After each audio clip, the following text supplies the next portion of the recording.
Welcome to the Aced It podcast, where we turn science into sense. This is the 14th season of Aced It, and we are so incredibly grateful that we are able to deliver rich scientific content to you in a usable and understandable way.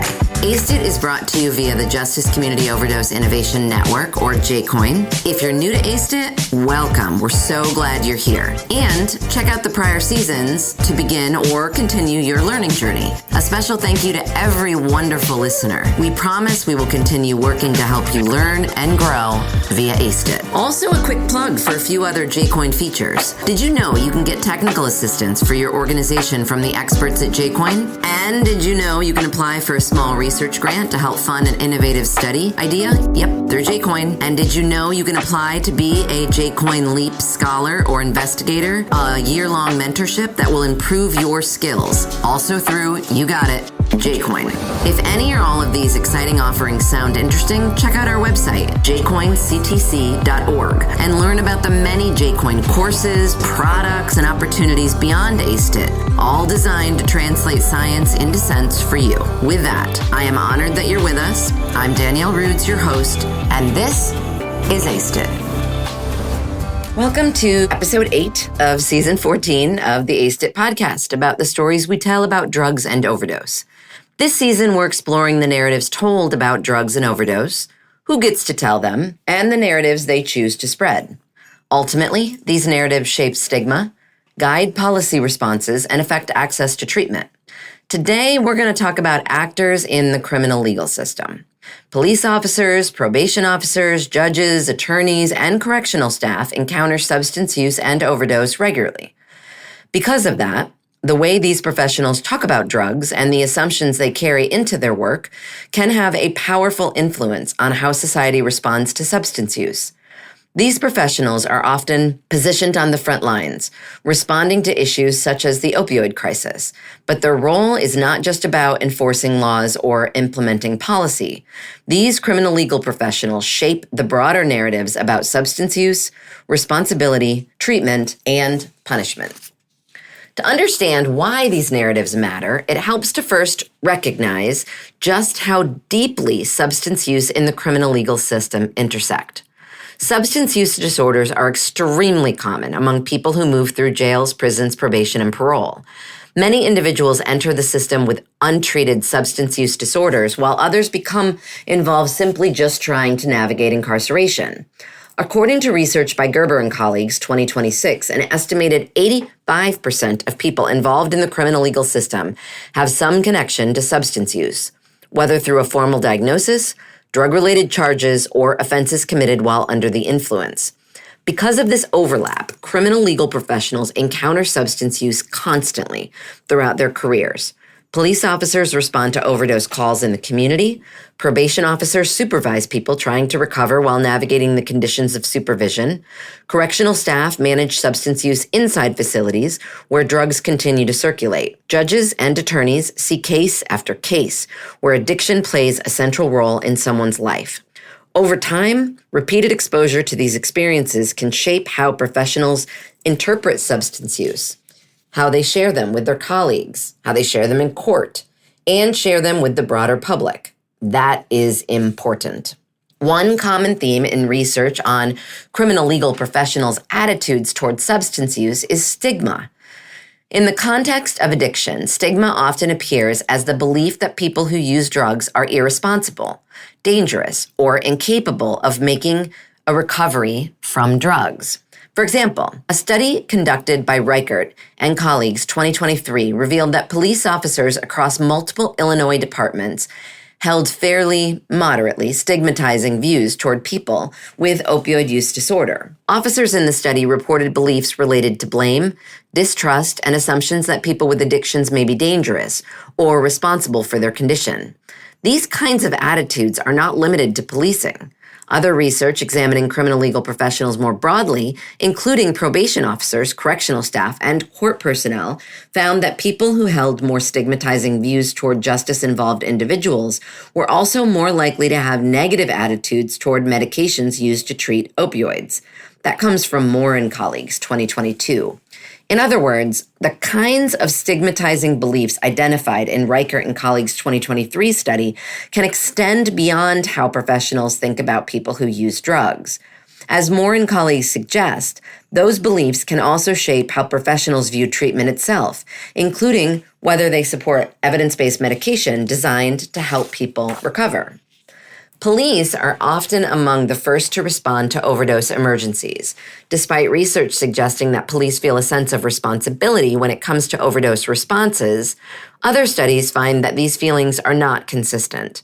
For example, in a study of first responders and emergency personnel, Cruz and colleagues 2022 found that participants, once again, held a slight negative attitude toward evidence-based medication, but this time against naloxone, a drug proven to save lives. Cruz and colleagues conclude that most of these negative attitudes were significantly influenced by stigma toward people who use opioids.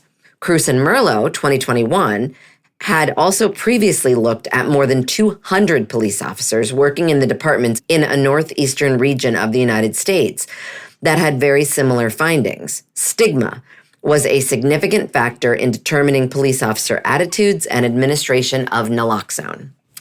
These issues can also appear inside of correctional facilities. Jails and prisons have increasingly begun exploring treatment-based responses to opioid use, including medication for opioid use disorders, often referred to as MOUD. These medications are widely considered the most effective treatments for opioid use disorder, but Moore and colleagues 2022 found that correctional staff were also among those who had negative and stigmatizing beliefs toward medication treatment for justice-involved individuals.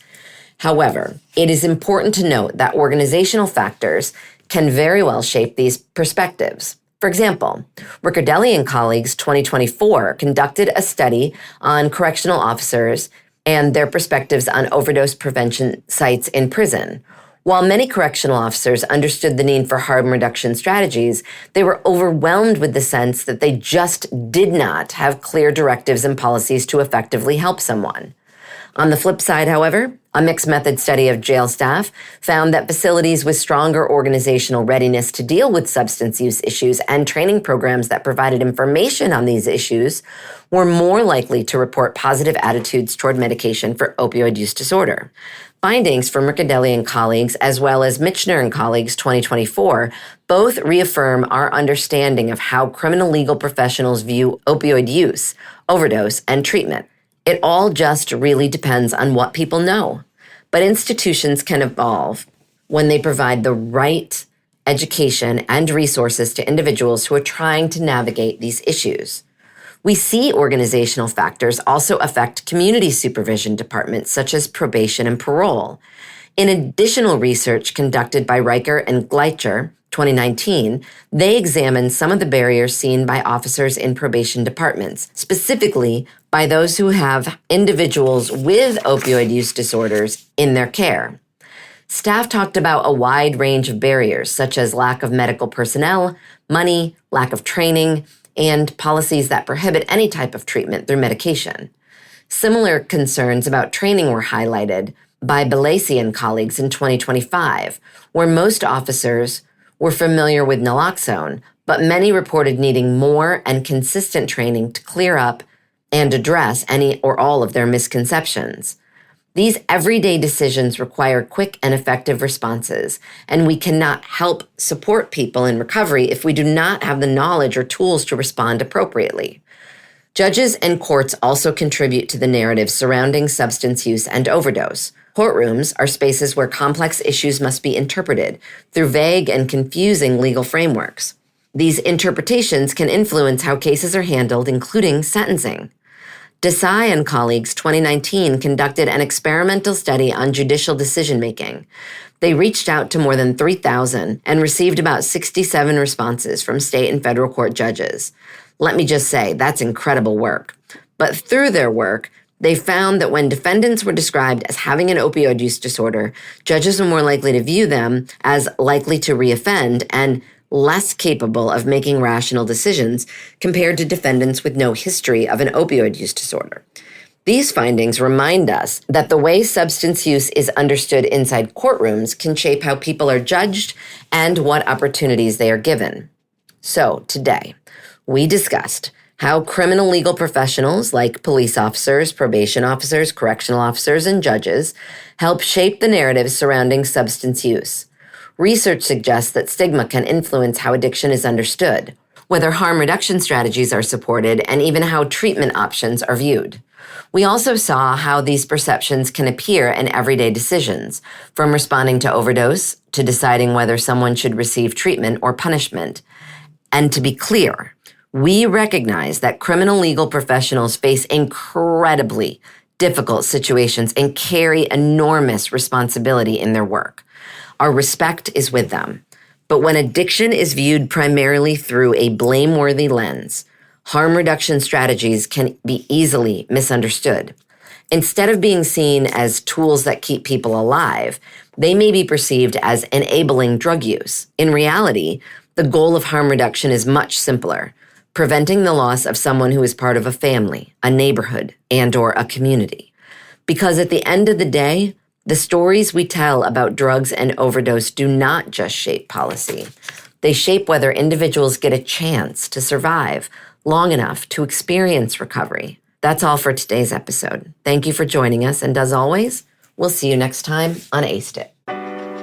Thank you so much for listening to the Aced It podcast. We love hearing from you, so if you have comments, topics to suggest, or some science you'd like us to cover in a future season, please write to me, Danielle Rudes at Sam Houston State University. My email is drudes@shsu.edu. And of course, thank you to the Justice Community Overdose Innovation Network, JCOIN's Coordination and Translation Center, funded by the National Institute on Drug Abuse, housed at George Mason University, where this podcast originated.